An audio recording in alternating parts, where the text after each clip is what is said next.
제주의 겨울은 조용히 다가왔다. 바람은 매섭지 않았지만 섬의 공기는 확연히 달랐다. 바다에서 불어오는 짠 냄새, 해초가 마른 듯한 향기, 그리고 어딘가 모르게 서늘한 공기. 강재호는 그날도 새벽 일찍 눈을 떴다. 정기수리일로 바쁜 계절은 아니었지만 이른 아침은 늘 그의 것이었다. 그가 주방에서 물을 끓이고 있을 때 미선은 침실 거울 앞에서 배를 어루만지고 있었다. 임신 26주째, 아직은 걸음이 편했지만 배는 분명 눈에 띄게 부풀어 있었다. 첫 아이는 유산이었다. 짧았지만 아팠고 기억에 남았다. 그래서인지 이번 아기는 미선에게 더 각별했다. 태명은 하늘이 준 선물이라는 의미로 현진이라 지었다. 오늘 진료 있지? 재호가 물었다. 응, 오전 10시. 산부인과 예약. 그는 고개를 끄덕이며 미선을 바라보았다. 말은 하지 않았지만 그 시선에는 무언가 간절한 감정이 담겨 있었다. 미선도 그걸 알았다. 그래서 둘은 아침 식사도 없이 천천히 준비를 마치고 집을 나섰다. 제주 시내까지는 차로 30분 거리였다. 겨울이지만 길가에는 귤이 아직도 주황빛을 간직한 채 달려 있었고 어르신들이 손수확을 하고 있었다. 그 풍경은 늘 정겨웠다. 하지만 오늘은 그 평범함조차 미선에게는 낯설었다. 마음이 이상하게 무거웠다. 병원 대기실은 늘 그렇듯 붐볐다. 임산부들의 배는 크기도 다르고 표정도 제각각이었다. 어떤 이는 웃었고 어떤 이는 피곤해 보였다. 미선은 그 사이에 조용히 앉아 차례를 기다렸다. 재호는 옆에서 책자를 넘겼지만 집중하진 못했다. 드디어 이름이 불렸다. 정미선 산모님, 들어오세요. 초음파시라는 조명이 부드럽고 의료기기들의 소리가 낮게 웅웅 울렸다. 담당 의사는 중년의 여성으로 처음 보는 사람이었다. 간단한 인사 후 미선은 침대에 누워 배를 드러냈다. 젤이 차가웠지만 익숙했다. 초음파 탐촉자가 배를 누비기 시작했고 화면에 흐릿하게 아기의 모습이 나타났다. 처음엔 아무 문제 없어 보였다. 심장 박동도 규칙적이었고 팔다리도 잘 움직였다. 미선은 그 작은 손가락을 보고 조용히 미소 지었다. 그러나 의사의 표정이 미묘하게 바뀌었다. 눈썹이 살짝 찌푸려지고 화면을 확대했다. 왼쪽, 오른쪽, 다시 확대. 마치 뭔가를 확인하려는 듯한 집중. 재호도 그 변화를 느꼈고 의사에게 조심스럽게 물었다. 무슨 문제라도 있습니까? 의사는 대답 대신 화면을 조금 더 조정하더니 탐촉자를 내려놓고 조용히 말했다. 조금 더 정확한 확인이 필요할 것 같아요. 상급 병원에 의뢰를 넣겠습니다. 미선의 심장이 멎을 듯했다. 그 조용한 한마디가 모든 공기를 바꿨다. 어떤 문제인지 말씀해 주실 수 있나요? 재호가 다시 물었다. 의사는 잠시 침묵하다가 말했다. 후두부 쪽에 이상 징후가 있어요. 드물지만 뇌 조직 일부가 정상 위치에서 벗어난 것으로 보입니다. 서울대병원으로 전원 요청을 드릴게요. 미선은 그 말을 이해하려 했었지만 뇌 조직, 벗어났다. 이상 징후라는 단어들만 뚜렷이 남았다. 몸이 얼어붙었다. 재호는 아내의 손을 꼭 잡았지만 그 자신도 떨고 있었다. 진료실 밖으로 나왔을 때 제주의 하늘은 여전히 맑았고 바다는 반짝이고 있었다. 그러나 그들의 마음속에는 구름이 밀려오고 있었다. 말없이 차에 탔고 말없이 병원을 나섰다. 집에 도착한 뒤 미선은 소파에 앉아 아무 말도 하지 않았다. 재호는 그런 아내 옆에 조용히 앉았다. 시간이 얼마나 흘렀을까? 미선이 입을 열었다. 지금도 뱃속에서 움직이고 있어. 그녀는 배 위에 손을 얹었다. 재호도 따라 손을 얹었다. 그리고 정말로 그 안에서 아주 미세한 움직임이 느껴졌다. 살아있었다. 분명히. 그럼 어떻게 해야 하지? 재호가 낮게 물었다. 미선은 천천히 고개를 돌려 남편을 보았다. 나는 이 아이를 믿고 싶어. 재호는 그 말에 대답하지 않았다. 그러나 눈빛은 변하고 있었다. 아내의 그 조용하지만 단단한 결심 앞에서 그도 무너질 수 없었다. 그날 밤 미선은 처음으로 일기를 썼다. 오늘 의사는 아이가 이상이 있을지도 모른다고 말했다. 하지만 나는 지금도 아이가 나를 지켜보고 있다는 걸 안다. 나는 이 아이를 놓지 않을 것이다. 글씨는 떨렸지만 마음은 확고했다. 그리고 그 순간부터 이 부부는 다시는 예전의 그들이 아니었다. 이야기는 이제 막 시작되었고 그 길은 쉽지 않을 것이 분명했다. 하지만 적어도 그들은 함께 걸어가기로 했다. 서울로 가는 비행기는 차분했다. 창밖으로 보이는 바다는 검푸른 색이었고 구름은 낮게 깔려 있었다. 재호는 아내의 손을 잡고 앉아 있었지만 그 손 안에 고요함은 없었다. 불안과 두려움, 그리고 막연한 죄책감이 뒤섞인 손길이었다. 미선은 창밖을 바라보다가 배 위에 조용히 손을 얹었다. 현진아, 엄마랑 아빠랑 곧 서울에 가. 거기서 좋은 선생님들이 널 도와줄 거야. 무섭지 않게 해줄게. 속삭이듯 말한 그 짧은 문장이 두 사람 사이의 침묵을 깨뜨렸다. 재호는 옆을 돌아보다가 조심스럽게 물었다. 우리 정말 잘하고 있는 걸까? 미선은 고개를 천천히 끄덕였다. 나는 후회하고 싶지 않아. 어떤 선택이든 나중에 우리 둘 중 하나라도 그때 왜 그렇게 했을까 하고 괴로워하지 않도록 하고 싶어. 서울대병원 산부인과의 진료는 다음 날 오전이었다. 병원은 크고 분주했다. 로비를 가득 메운 사람들, 복도에서 들려오는 호출방송, 진료실 앞에서의 긴 대기시간. 모든 것이 제주와는 달랐다. 전문의 김유정 교수는 조용한 인상이었다. 첫 인사부터 차분하게 이어진 설명은 냉정하면서도 배려가 담겨 있었다. 초음파와 MRI 촬영 결과를 바탕으로 그녀는 결론을 내렸다. 태아의 후두부에 뇌 조직이 비정상적으로 돌출되어 있습니다. 후두부 뇌탈장이라고 부르는 아주 드문 기형입니다. 이 경우 출생 직후 생존율은 10% 미만이며 생존하더라도 뇌 손상이 심각할 수 있습니다. 말끝은 명확했고 의도적으로 단호했다. 그녀는 이어 말했다. 법적으로 임신 24주 이전이라면 의학적 사유로 임신 중단이 가능합니다. 현재 임신 26주이므로 임신 중단은 더 이상 권고하기 어렵습니다. 다만 태아의 상태가 출생 이후 수술 가능한 수준인지 판단하기 위해 몇 가지 추가 검사가 필요합니다. 그 순간 미선은 온몸이 얼어붙는 느낌이었다. 의학적 설명은 차갑고 정확했지만 그 설명이 향하는 대상은 다름 아닌 자신의 아이였다. 이름도 있고 움직임도 있고 밤마다 꿈속에서 자주 나타나는 그 아이. 재호는 한참을 말없이 있다가 입을 열었다. 수술이 가능하다고 해도 아이가 겪을 고통이 너무 크지 않을까요? 김 교수는 고개를 끄덕였다. 그럴 가능성이 있습니다. 그래서 저희는 치료 가능성 외에도 부모님의 심리적, 정서적 준비 상황을 함께 고려합니다. 그날 병원에서 돌아온 뒤 두 사람은 서울 시내의 작은 원룸에 머물렀다. 좁고 낡았지만 병원과 가까워 선택한 곳이었다. 짐은 많지 않았지만 마음의 무게는 짐보다 훨씬 컸다. 밤이 되자 미선은 조용히 노트를 꺼내 들었다. 현진이에게라고 적힌 일기장. 첫 장에는 제주에서 적은 짧은 메시지가 적혀 있었다. 그녀는 펜을 들고 두 번째 페이지를 채우기 시작했다. 오늘 의사 선생님이 말했어. 너의 머리 뒤쪽에 있는 게 너를 위험하게 할 수 있다고. 엄마는 그 말이 너무 무서웠어.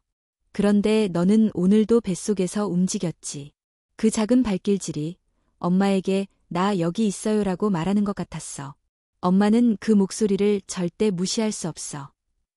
그 글을 다 쓰고 나자 미선은 울었다. 소리 없는 눈물이었다. 방 안의 전등은 흐릿했고 창밖에서는 자동차 소리만이 일정한 간격으로 들려왔다. 다음 날 두 사람은 병원에서 제안한 산모 심리 상담 프로그램에 참석했다. 상담사는 40대 초반의 남성이었고 이름은 한지훈이었다. 그는 조용히 둘을 살펴보다가 먼저 말을 걸었다. 요즘 가장 자주 드는 감정이 무엇인가요? 미선은 곧바로 대답하지 못했다. 대신 재호가 먼저 말했다. 죄책감입니다. 제 아이인데 지켜주지 못할 것 같아서요. 아이를 지킨다는 건 꼭 살아남게 하는 것만을 의미하지 않습니다. 한 상담사는 조용히 말했다. 아이와 부모의 연결은 때로 결과보다 과정이 더 깊은 의미를 가질 수 있어요. 고통을 피하게 하는 것도 사랑이지만 고통을 함께 견디는 것도 사랑입니다. 그 말은 의학적 설명과는 다른 울림을 줬다. 미선은 고개를 들었고 재호는 처음으로 아내의 눈을 정면으로 바라보았다. 그날 밤 둘은 처음으로 마음속 이야기를 꺼냈다. 나 솔직히 너무 무서웠어. 미선이 말했다. 출산이 아니라 죽음을 준비하는 기분이야. 재호는 잠시 침묵하다가 말했다. 나도. 그런데 우리가 겪는 이 시간들이 헛되지 않도록 하자. 우리가 현진이를 만나기로 결정했을 때부터 이건 이미 생명의 시간인 거니까. 그 말에 미선은 고개를 끄덕이며 눈을 감았다. 눈물은 멈추지 않았지만 흐름은 조금씩 달라지고 있었다. 서울의 겨울은 제주보다 훨씬 차가웠다. 바람은 날카롭고 도시는 조용했지만 삭막했다. 미선은 얇은 코트를 여미며 병원 앞 편의점에 들렀다. 따뜻한 유자차를 하나 사고 자신과 남편 몫으로 따뜻한 핫팩을 샀다. 손끝이 얼 것처럼 시렸고 마음도 마찬가지였다. 그날은 추가 정밀검사 결과를 받는 날이었다. 두 사람은 오후 3시 병원 9층의 진료실 앞에서 기다렸다. 복도에는 고요한 긴장감이 감돌았고 디지털 번호표가 한 칸씩 넘어갈 때마다 숨이 막혔다. 드디어 이름이 불렸다. 김유정 교수는 의외로 침착했다. 컴퓨터 화면을 돌려 보여주며 설명을 시작했다. MRI 결과 후두부의 탈출 부위에는 손의 일부와 뇌막이 포함되어 있습니다. 그나마 다행인 점은 주요 신경노와 혈관에는 아직 명확한 손상이 없다는 겁니다. 재호는 순간 눈을 감았다. 미선은 숨을 참았다. 김 교수는 말을 이었다. 정확히 말하자면 수술은 가능할 수 있습니다. 단, 출산 후 즉시 뇌탈장 부위를 봉합해야 하고 감염과 뇌압 조절에 실패할 경우 생명의 위협이 될 수 있습니다. 성공 확률은요? 미선이 조심스레 물었다. 20%에서 30% 사이입니다. 단, 수술이 성공하더라도 신체적 혹은 인지적 발달 지연은 피할 수 없을 수도 있습니다. 말하자면 평생을 의료적 지원 속에 살아가야 할 가능성이 높습니다. 그 말은 차라리 확실한 사형 선고보다 더 잔인하게 들렸다. 살 수 있다는 희망 뒤에 따라붙는 그러나의 무게는 상상을 초월했다. 진료실을 나선 후 두 사람은 아무 말 없이 병원 근처 공원으로 걸었다. 얼어붙은 연못, 잎을 다 떨어뜨린 은행나무, 벤치에 앉아 뜨거운 음료를 마시는 사람들. 그 모든 풍경이 두 사람의 마음과는 전혀 닿지 않는 것처럼 느껴졌다. 우리 지금이라도 포기할 수 있어. 재호가 조용히 말했다. 미선은 고개를 돌려 남편을 바라보았다. 그의 얼굴은 지쳐 있었고 눈가엔 다크서클이 진하게 드리워져 있었다.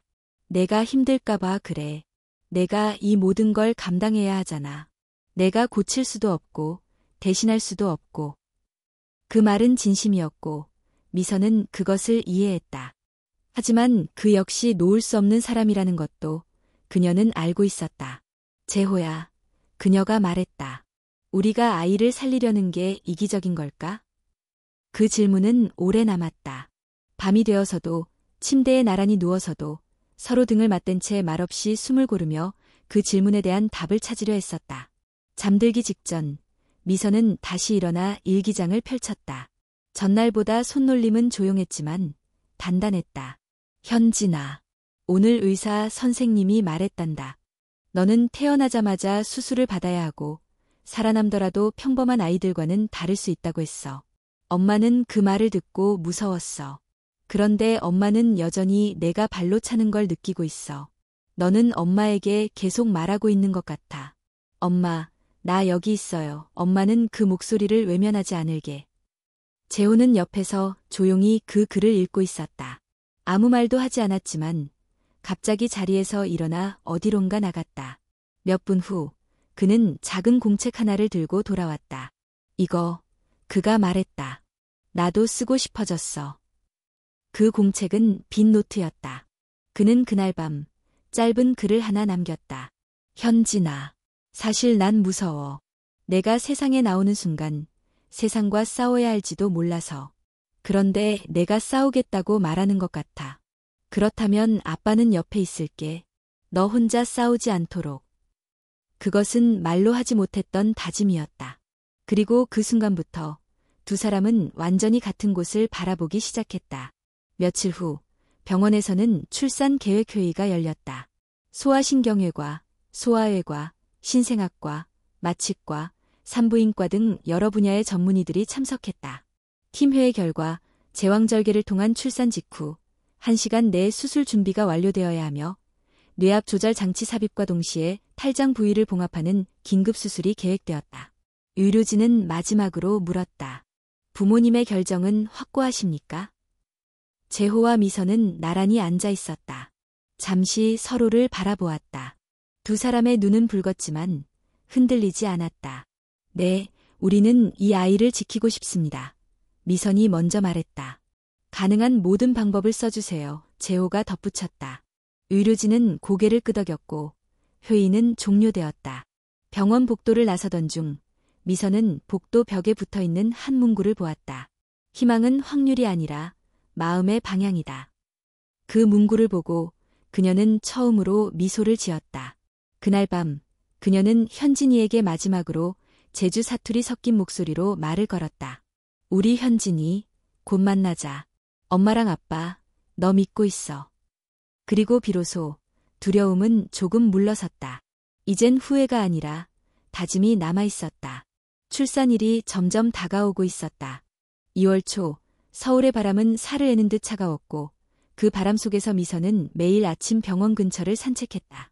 몸은 무거워졌지만 걷지 않으면 마음이 더 무거워지는 것 같았다. 그녀는 병원 뒤편 작은 공원을 자주 찾았다. 잎이 다 떨어진 나무 사이로 바람이 스치고 멀리서 들려오는 구급차 소리가 익숙해졌다. 그 모든 소음 속에서 미선은 손으로 배를 어루만지며 조용히 중얼거렸다. 현진아, 우리는 잘하고 있어. 조금만 더 버티자. 재호는 이제 매일 새벽마다 병원 블로그를 뒤적였다. 신생아 중환자실의 환경, 뇌탈장 수술 후 회복 과정, 재활치료 사례까지. 그는 의사가 아니었지만 마치 누군가를 지켜내기 위해 스스로를 교육시키는 전사 같았다. 어느 날 밤 그는 작은 프린트 한 장을 들고 왔다. 여기 봐봐. 일본의 한 병원에서 비슷한 사례가 있었대. 생존했고 지금은 6살이래. 미선은 그 종이를 받아들고 아이의 사진을 보았다. 작고 약해 보이는 아이는 밝게 웃고 있었다. 살 수 있어, 재호가 말했다. 그 말은 이전보다 훨씬 단단했다. 단순한 바람이 아니라 누적된 이해와 준비에서 나오는 확신이었다. 병원에서는 출산 준비에 들어갔다. 미선은 정기적으로 산정 검사를 받고 산부인과와 소아외과, 신경외과와 함께 출산 시나리오를 점검했다. 제왕절개는 예정일보다 2주 빠르게 진행할 예정입니다. 탈장 부위 손상을 최소화하기 위해 배를 자극하지 않는 방식으로 수술할 겁니다. 담당 의사의 말은 여전히 차분했지만 그 안에는 신중함이 배어 있었다. 그날 밤 미선은 병원 침대에서 홀로 창밖을 바라보았다. 눈이 내리고 있었다. 희미한 가로등 불빛 아래서 하얀 눈송이가 떨어졌다. 그녀는 작은 속삭임으로 일기장을 펴고 적었다. 현진아, 엄마는 이제 무섭지 않아. 아직도 많은 게 불확실하지만 우리가 같이 여기 있다는 게 전부야. 내일은 내 아빠랑 함께 병실벽에 내 이름을 붙이자. 너의 공간을 만들자. 다음 날 두 사람은 작은 종이로 강현진이라는 이름을 정성스럽게 써서 병실벽에 붙였다. 옆 침대 산모들은 처음엔 그들을 신기하게 바라보다가 어느 순간 함께 웃어주었다. 한 산모가 다가와 말했다. 현진이라는 이름 따뜻하네요. 꼭 건강하게 태어날 거예요. 그 말은 의사의 말보다 더 깊이 가슴에 와 닿았다. 며칠 후 병원에서는 출산 전 마지막 회의를 열었다. 의료진은 모든 장비와 인력을 점검했고 신생아 중환자실에 배정된 공간도 확인되었다. 담당 간호사는 미선에게 말했다. 출산 직후 10분이 가장 중요합니다. 우리는 이미 준비가 되어 있으니 산모님은 편하게 마음 가지세요. 하지만 그녀는 알고 있었다. 이 출산은 어떤 평범한 출산과도 다르다는 것을. 출산 전날 밤 병원에서 간단한 전처치가 시작되었다. 미선은 무균실에 가까운 환경에서 격리되었고 의료진은 밤새 시뮬레이션을 반복했다. 수술실 팀장인 마취과 의사는 직접 병실을 찾아와 말했다. 내일 아기 울음소리를 꼭 들려드릴게요. 그 말에 미선은 눈물이 고였지만 울지 않았다. 대신 고개를 깊이 숙여 인사했다. 재호는 병원 로비에서 밤을 보냈다. 그는 노트를 꺼내 다시 글을 썼다. 현진아, 내일이면 내 얼굴을 처음 보게 되겠구나. 아빠는 아직도 서툴러. 그런데 너를 만나기 위해 아빠가 할 수 있는 모든 걸 했어. 만약 내일 내가 조금 힘들더라도 꼭 기억해줘. 너는 태어나기 전부터 누군가에게 가장 소중한 존재였다는 걸. 그리고 그 글의 마지막 문장은 이렇게 끝났다. 아빠는 절대 너를 놓지 않을 거야. 그 글을 닫고 그는 고개를 들었다. 천장은 높고 차가웠지만 그의 눈빛은 더 이상 흔들리지 않았다. 그날 자정이 지나고 수술실 준비가 완료되었다. 미선은 무통주사를 맞으며 침대에 누웠다. 간호사가 수술복을 입혀주고 그녀의 머리카락을 정리해 주었다. 산모님, 오늘이 아주 긴 하루가 되겠지만 기억하실 거예요. 이 하루가 얼마나 특별했는지. 그 말에 미선은 천천히 고개를 끄덕였다. 침대가 이동하고 문이 열리고 밝은 조명이 쏟아졌다. 수술실 입구에서 재호가 마지막으로 아내의 손을 잡았다. 내가 여기 있어. 끝까지. 그리고 문이 닫혔다. 심장은 빠르게 뛰었고 숨은 짧아졌다. 하지만 두려움은 물러가고 있었다. 그 순간 미선은 속으로 외쳤다. 현진아, 이제 우리 만날 시간이야. 수술실 안은 조용했다.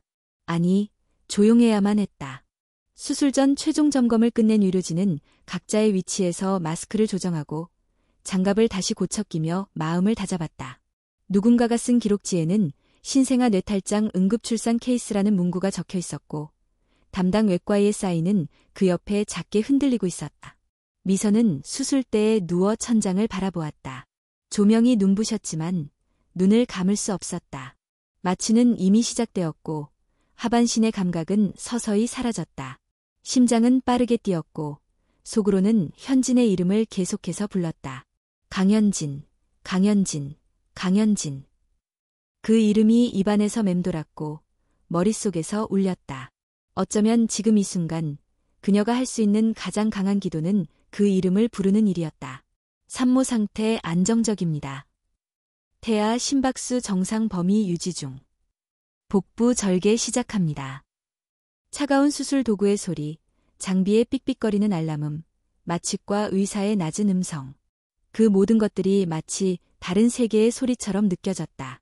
그 속에서 미선은 차분하려 애썼다. 그러나 떨림은 참기 어려웠다. 재호는 수술실 바깥 복도에 서 있었다. 유리창 너머로 아내의 모습은 보이지 않았고 그는 오직 안에서 나오는 소리와 의사들의 움직임만을 쫓았다.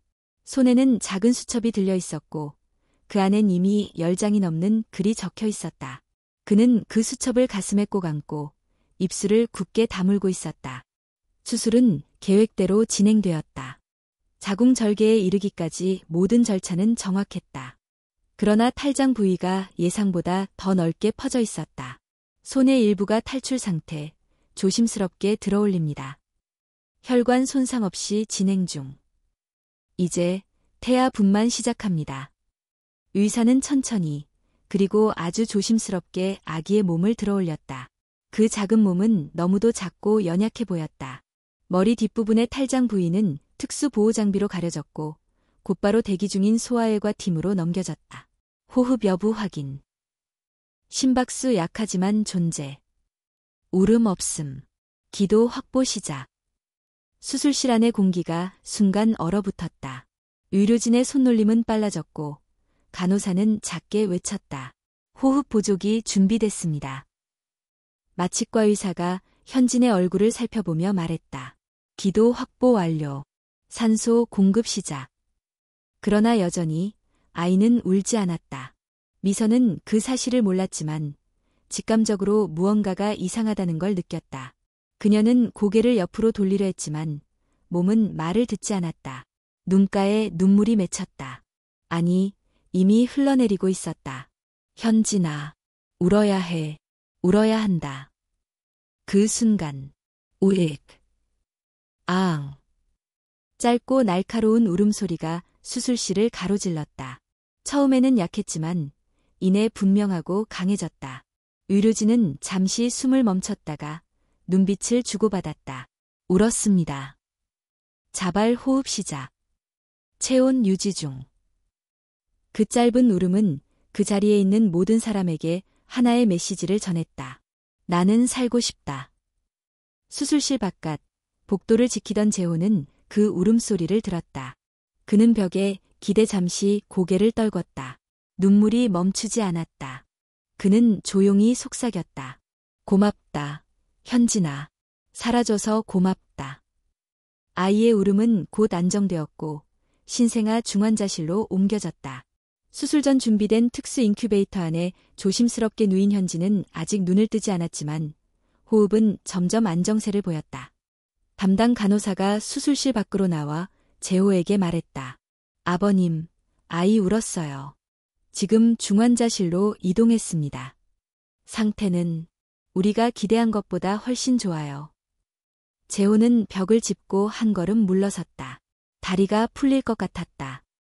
그러나 그는 곧 자세를 바로 잡고 깊게 인사했다. 감사합니다. 정말 감사합니다. 수술이 모두 끝난 후 미선은 회복실로 옮겨졌다. 마취가 서서히 풀리고 있었고 의식이 흐릿한 상태였다. 담당 의사가 그녀의 손을 잡으며 말했다. 아기 울었어요. 힘껏요. 그 말에 미선은 눈을 떴다. 그리고 아주 미약하게 미소를 지었다. 입꼬리가 떨렸고 눈물은 다시 흘러내렸다. 그날 밤 병원 기록에는 이렇게 남겨졌다. 2025년 2월 12일 14시 48분. 강현진, 제왕절개로 출생. 후두부 뇌탈장 진단. 출산 직후 울음 발생.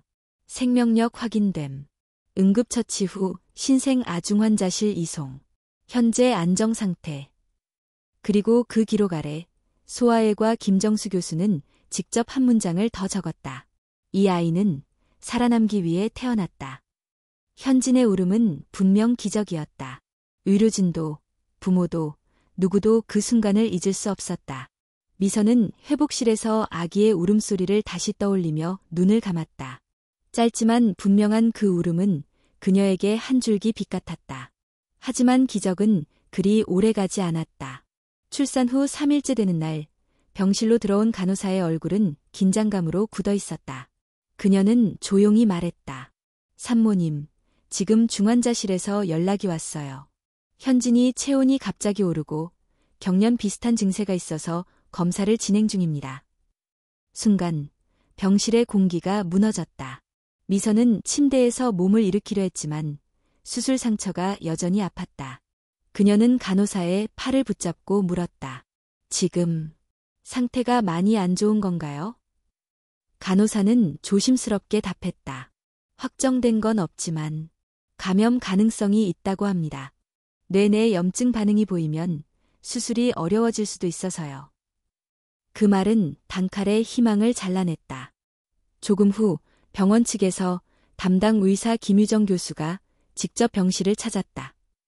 그녀는 조심스럽지만 단호한 어조로 말했다. 지금 현진이는 폐혈증과 뇌막염 가능성을 의심하고 있습니다. 정확한 판단을 위해 MRI와 혈액 검사를 추가로 진행 중입니다. 만약 감염이 확정되면요? 재호가 물었다.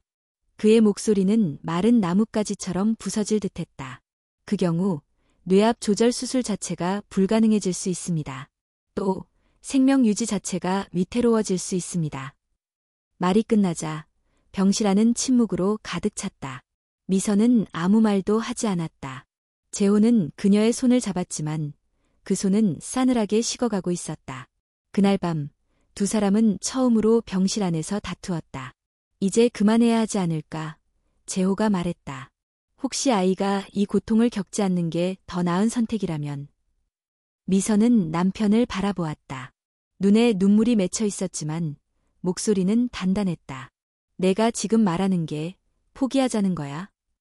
아니, 그게 아니라 우리가 아이를 살리겠다고 한 선택이 정말 아이를 위한 거였을까 생각이 들어서.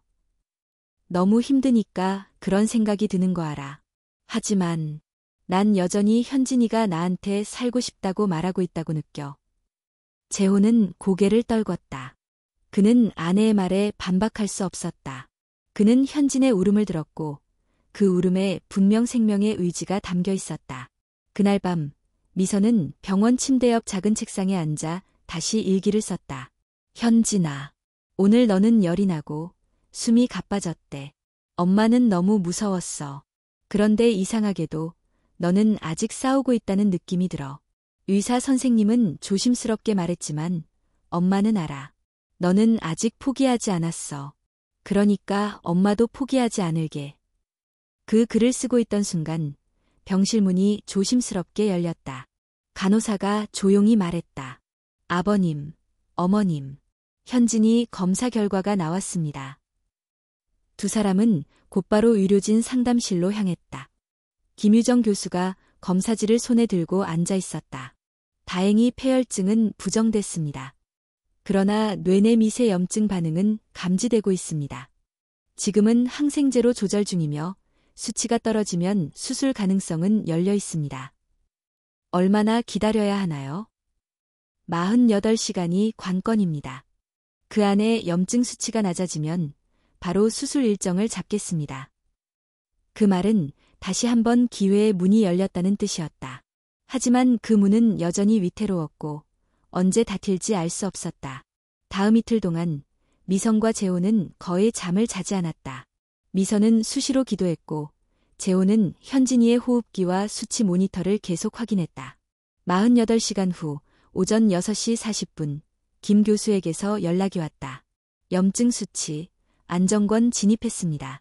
오늘 오후 2시 수술 준비에 들어갑니다. 그 말을 듣는 순간 미선은 병실 복도에 무릎을 꿇었다. 울지 않으려 했지만 감정은 이미 넘쳐 있었다. 재호는 그녀의 어깨를 감싸 안으며 속삭였다. 이제 시작이야. 진짜 싸움은 지금부터야. 그날 오후 현진은 두 번째 수술실로 옮겨졌다. 이번에는 생명을 위한 전면적인 개두술이었다. 의료진은 모든 장비를 점검했고 외과팀은 다시 각자의 위치로 향했다. 수술실 문이 닫히기 직전 미선은 인큐베이터 안에 누워있는 아들을 향해 조용히 말했다. 현진아, 엄마는 여기 있어. 내가 버티기만 한다면 우리는 반드시 만날 수 있어. 2월 16일 오후 1시 30분 서울대병원 소아외과 수술동의 전등에 붉은 불이 들어왔다. 수술 중. 복도에는 고요한 긴장감이 흘렀고 모든 발소리가 조심스러웠다. 현진의 뇌탈장 수술은 총괄외과의 김정수 교수의 지휘 아래 진행되었다. 소아신경외과, 마취과, 감염내과 등 총 10명의 의료진이 투입된 대규모 수술이었다. 인큐베이터에서 조심스럽게 꺼낸 현진은 체온이 안정된 상태였다. 몸무게는 2.1kg, 체온 36.5도, 산소 포화도 94%. 기초 수치는 안정적이었지만 의료진은 안심하지 않았다. 이미 뇌막에 염증 흔적이 있었고 수술 중 감염 위험은 여전히 상존했다. 두개골 절개 준비하세요. 마취 깊이 조정, 혈압 유지 확인. 뇌압계 삽입 각도 설정합니다. 김 교수의 목소리는 차분하고 단단했다. 그는 단연간의 경험을 갖춘 베테랑이었지만 이 수술만큼은 손끝이 조금씩 떨리고 있었다. 너무 작았다. 아이의 머리는 그의 두 손에 거의 다 들어올 정도로 작았고 탈장 부위는 예상보다 더 넓게 퍼져 있었다. 수술 범위 확대합니다. 손의 일부 손상 감지, 출혈 억제 조치 시행. 탈장 조직 복원 가능성 60%, 봉합 위치 조정. 한 젊은 레지던트가 순간 멈칫했다. 손이 멈춘 채로 작은 목소리로 말했다. 교수님, 혹시 이걸 포기해야 할 상황이면. 김 교수는 레지던트의 손등을 가볍게 쳤다. 이 아이는 이미 태어날 수 없다는 예측을 넘었고 울음을 통해 살아있다고 말했어. 우리가 해야 할 일은 그 목소리에 응답하는 거야. 그 말에 레지던트는 다시 칼을 들었고 숨을 깊게 들이켰다. 수술실의 공기는 다시 움직이기 시작했다. 2시간이 흘렀다. 뇌조직의 위치를 정밀하게 조정하고 탈장 부위를 보호용 인공막으로 감싼 후 손상된 두개골 부위를 특수 재질로 대체 봉합했다. 모든 절차가 교과서에 실릴 만큼 이상적인 진행이었지만 위험은 끝나지 않았다. 뇌압 수치 상승 중, 출혈 재점검. 심박수 178, 과도한 반응, 혈압 떨어짐. 갑작스럽게 현진의 상태가 불안정해졌다. 김 교수는 즉시 출혈 부위를 확인하고 출혈 억제제를 주입했다. 마취과 팀은 산소 투입량을 조정했고 간호사는 환자 체온을 유지하기 위해 히팅 매트를 강화했다. 30분간의 숨막히는 시간이 지나고 수치가 서서히 안정되기 시작했다. 뇌압 16, 정상 범위 진입.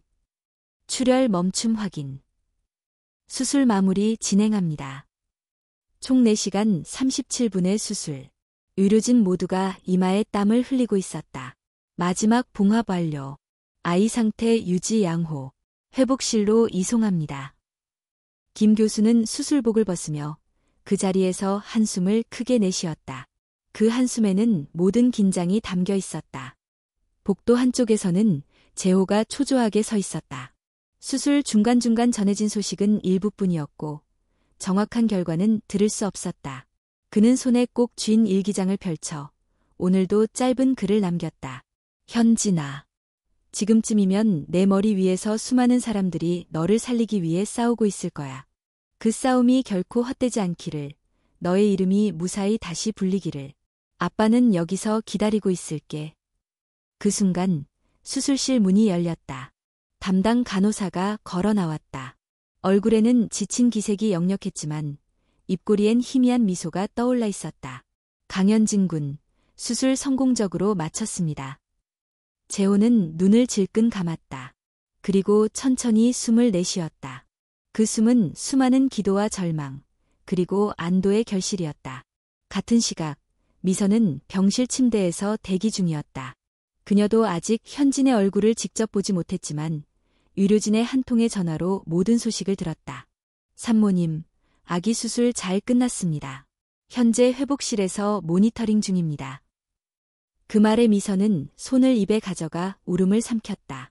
눈물이 터져 나왔지만 이번 눈물은 두려움이 아닌 감사였다. 그날 밤 의료진 기록지에는 이렇게 적혔다. 수술 중 출혈 및 뇌압 상승 있었으나 조치 후 안정. 화나 현재 의식 없음. 생체 수치 안정. 감염 여부 지속 모니터링 필요. 향후 회복 가능성 긍정적. 김 교수는 수술 후 팀 회의에서 마지막으로 이렇게 말했다. 우리가 한 일은 기적이 아닙니다. 이 아이가 보여준 의지가 기적을 만든 겁니다. 그리고 그 기적은 아직 완성되지 않았다. 이제 현진은 스스로 그 싸움을 이어가야 했다. 수술은 끝났지만 진짜 회복은 지금부터 시작이었다. 현진이 회복실로 옮겨진 지 3일째 되는 날, 미선은 처음으로 아들의 얼굴을 가까이에서 마주했다. 방호복을 입고 손을 소독하고 마스크로 입을 가린 채 조심스럽게 인큐베이터 앞으로 다가갔다. 그 안에는 작고 여린 생명이 수많은 선과 기계에 둘러싸인 채 누워 있었다. 눈은 아직 감겨 있었고 피부는 여전히 희미한 푸른 빛이 돌았다. 하지만 가슴은 미세하게 오르락내리락하고 있었고 수치는 안정세를 유지하고 있었다. 미선은 유리창 너머로 속삭이듯 말했다. 현진아, 엄마야. 수술 잘 마쳤다고 들었어. 너무 잘했어. 정말 잘했어. 그녀의 목소리는 닿지 않았지만 어쩐지 현진이 들을 수 있을 거라는 믿음이 들었다. 의료진은 현진의 회복 과정을 조심스럽지만 긍정적이라 평가했다. 염증 반응은 더 이상 보이지 않았고 체온과 뇌압도 안정적으로 유지되고 있었다. 하지만 호흡은 여전히 자가로는 불가능했고 음식 섭취 또한 위관으로만 가능했다. 이 아이는 시간이 필요합니다. 담당 소아신경과 의사가 말했다. 회복은 빠르지 않을 거예요. 하지만 회복 자체가 불가능한 건 아닙니다. 그 말은 단지 의학적인 표현 이상이었다. 그것은 기다림과 인내, 그리고 끝없는 사랑을 요구하는 현실이었다. 재호는 이제 병원과 임시 거처를 오가며 간병일지를 쓰기 시작했다. 매일 아침 6시 첫 해진 전에 병실에 도착해 현진의 상태를 기록했고 밤 10시 마지막 간호 교대 시간까지 그 자리를 지켰다. 그는 일기에 이렇게 썼다. 오늘은 현진이의 체온이 36.7도까지 올랐다. 자극에 약간의 반응을 보였다. 아주 작은 손가락 움직임이었지만 그게 어쩌면 여기 있어요라는 인사일지도 모르겠다. 그 작은 반응 하나하나가 두 사람에게는 세상의 전부였다. 미선은 간호사의 허락을 받고 하루 한 번씩 동화책을 읽어주기 시작했다.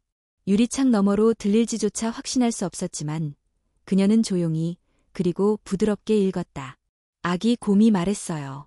난 작고 약하지만 세상에서 가장 용감해질 거야. 어느 날 현진의 뇌파 검사 결과가 나왔다. 담당 의료진은 잠시 머뭇거리다가 말했다. 아직 명확한 의식 회복 반응은 없습니다. 하지만 뇌파상으로는 외부 자극에 대한 반응 가능성이 있습니다.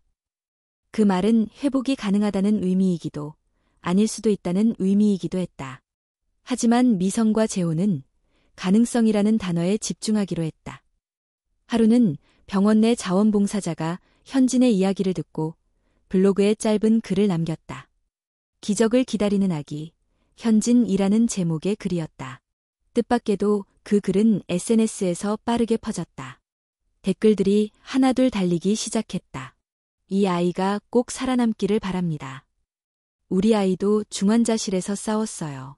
그 마음 너무 알아요. 이 가족에게 응원의 마음을 보냅니다. 그 후 병원으로 작은 편지와 유아용 모자가 도착하기 시작했다. 누군가는 자필로 편지를 써보내며 이렇게 적었다. 저도 6년 전 아이를 떠나보냈던 엄마입니다. 그때 저도 울음을 들었어요. 현진이 엄마의 글을 보며 그 시절 저를 떠올렸습니다. 이 아이가 살아준다면 제게도 조금은 위로가 될 것 같아요. 그 편지를 읽은 미선은 한동안 말이 없었다. 그녀는 그 편지를 병실벽에 붙여두었고 현진이 그 글을 언젠가 읽게 되기를 바랐다.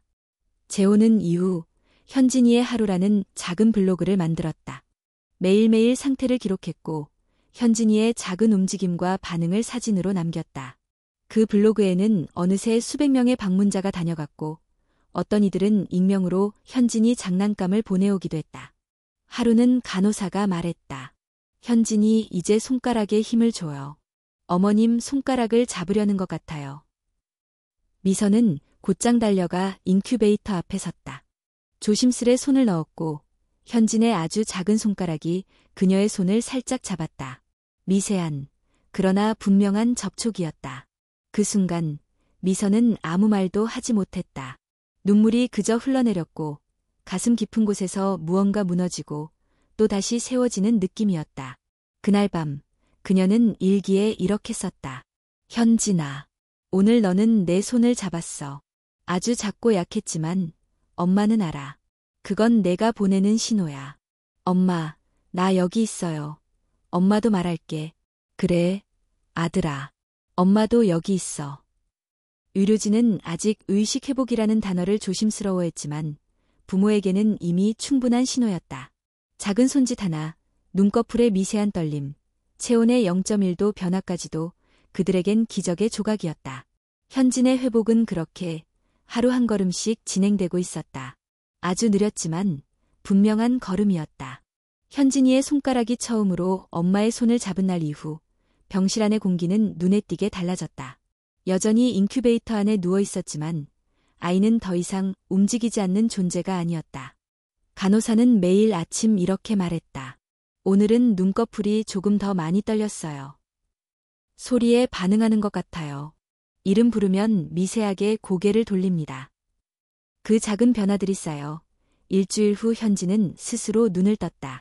처음 눈을 떴을 때 아이의 시선은 흐릿했다. 초점을 정확히 잡지 못했고 얼굴 근육도 무표정에 가까웠다. 하지만 미선은 그 순간을 정확히 기억했다. 현진아, 엄마야. 그 말을 들은 아이는 분명히 고개를 아주 천천히 그리고 작게 돌렸다. 그리고 눈꺼풀을 두세 번 깜박였다. 그 움직임은 병실 안의 모든 시간을 멈추게 만들었다. 간호사는 눈물을 흘렸고 재호는 주먹을 꼭 쥔 채 입술을 깨물었다. 의료진은 이 반응을 의식 회복 초기 단계로 진단했다. 뇌손상의 위치가 치명적인 기능을 피한 덕분이라는 설명도 곁들여졌다. 김유정 교수는 조심스럽게 말했다. 아이는 놀랍도록 강합니다. 신경 회복력은 여전히 불확실하지만 우리가 기대할 수 있는 최선의 반응이 지금 일어나고 있어요. 그 말은 기적이라는 단어에 처음으로 과학적 근거를 부여하는 순간이었다. 며칠 후 미선은 아이에게 작은 장난감을 흔들어 보이며 말했다. 현진아, 이거 봐, 너 좋아하던 초록색 곰돌이야. 그러자 아이의 눈동자가 장난감을 따라 움직였다. 그리고 아주 미약하게 웃었다. 그 웃음은 세상에서 가장 느린 미소였고 가장 강한 언어였다. 웃었어요. 간호사의 외침에 병실은 조용히 술렁였다. 의료진은 아이의 얼굴을 다시 확인했고 근육 반응 기록지에는 이렇게 적혔다. 2월 28일 자발적 미소 반응 확인.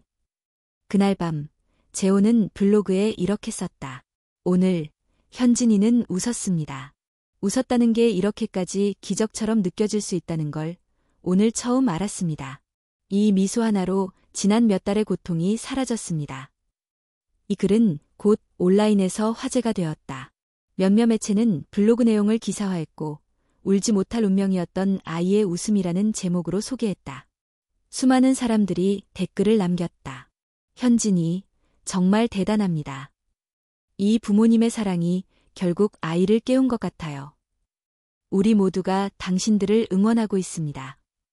언론은 병원을 찾아와 인터뷰를 요청했지만 미선과 재호는 조심스러웠다. 아직 갈 길이 멀었기 때문이었다.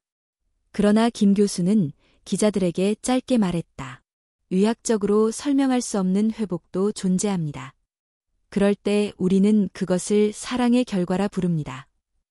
이후 병원은 현진의 치료 사례를 학술지에 공유하기로 결정했다. 학계에서도 주목을 받기 시작했고 의료계 안팎에서 현진 케이스는 생명윤리와 의학적 한계에 대한 토론 주제가 되었다. 그 무렵부터 병실을 찾는 사람들이 늘어났다. 같은 병원에 입원한 부모들, 과거 유사한 경험을 했던 가족들, 심지어 자신을 익명으로 소개한 고등학생도 편지를 보내왔다. 그중 하나는 이렇게 쓰여 있었다. 현진이를 보면서 저는 매일 아침 일어날 이유를 다시 찾게 되었습니다. 저도 작지만 누군가에게 희망이 되고 싶습니다. 미선은 이 편지를 읽고 병실 구석에 작은 보드판을 마련했다. 그 위에 사람들의 응원 메시지를 붙였고 현진이 조금 더 크면 보여주기 위해 사진으로 기록했다. 하루는 병원장도 병실을 찾아와 이렇게 말했다. 이 아이는 단지 병원 안의 하나가 아니라 생명의 의미를 우리에게 다시 묻는 존재입니다. 병원 전체가 현진이를 기억할 겁니다. 그러나 그 영광과 관심 속에서도 미선과 재호는 여전히 조심스러웠다. 그들에게 중요한 것은 사람들의 응원이 아니라 하루하루 현진이의 눈을 마주하고 반응을 확인하며 살아있다는 감각을 나누는 일이었다. 3월 첫째 주, 현진은 드디어 스스로 고개를 돌릴 수 있게 되었다. 그리고 두 번째 웃음을 지었다. 이 웃음은 더 분명하고 길었다. 이마에 주름이 생기고 입꼬리가 확실히 올라갔다. 엄마, 웃는다. 진짜 웃는다. 미선은 아이의 얼굴을 두 손으로 감싸 안았다. 눈물이 흘렀지만 이번에도 슬픔은 없었다. 그날 밤 그녀는 다시 일기를 썼다. 현진아, 너는 이제 웃을 줄 아는 아이야. 너의 미소는 수술보다도 강했고 약보다도 효과가 있었어. 그리고 이제 나는 확신해. 너는 살아남을 뿐만 아니라 살아갈 거야. 우리 함께 이 세상에서. 그리고 그 밑에 재호가 짧게 한 줄을 남겼다. 현진이는 지금 세상을 바꾸고 있다. 3월 말 병원 로비 창밖으로 봄비가 내리고 있었다. 차가운 겨울을 밀어내듯 부드럽고 조용한 비였다. 병실 안에서도 공기가 달라졌다. 뇌압 모니터가 제거되고 인큐베이터 대신 일반 신생아 침대가 놓였다. 이제 현진은 숨을 자가로 쉴 수 있었고 수유는 위관 없이 진행되었다. 미선은 침대 옆 작은 의자에 앉아 조심스럽게 아기를 품에 안았다. 처음으로 온전히 가슴에 안은 순간이었다. 그동안 유리창 너머로 손을 대고 입술로만 불러오던 아이였다. 이제는 체온을 느낄 수 있었다. 현진아, 이제 진짜 우리 품에 돌아왔구나.